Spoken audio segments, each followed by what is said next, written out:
Hi everybody. I agree, it seems kind of strange without Richard Close here for the second meeting in a row, and don't you worry, we will not let him forget it. But he's being honored too, so I'm sure you join all of us in wishing him the best. Okay, a lot's going on, even though it seems like it isn't. As you can tell by the last newsletter, there weren't as many land use issues as we usually discuss.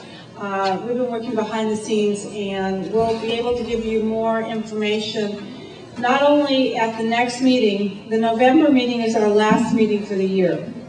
So it's very important you come to that meeting to get your fill, to take you through the holiday season.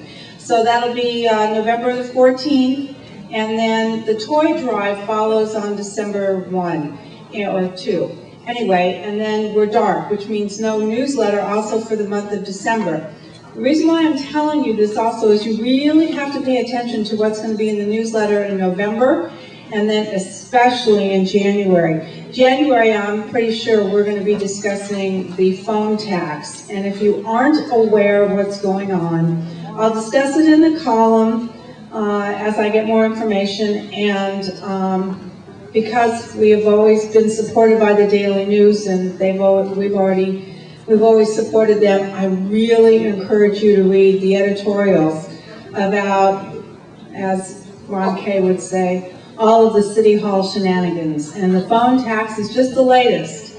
All right, Senate Bill 1818 is something we've discussed previously. Basically, it undermines every existing land use law, and the City Council is in the process of adapting, consistent with what the state is requiring, some kind of major changes to all of the planning laws, and that includes a specific plan.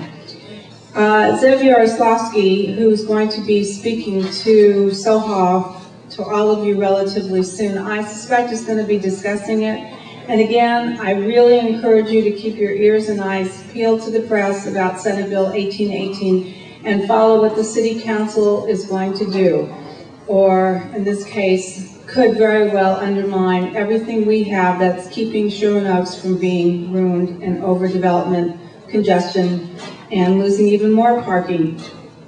Okay, Nancy Khalil is also not here tonight, but she asked that I just tell you that we're still, Vivian, why don't you come on up?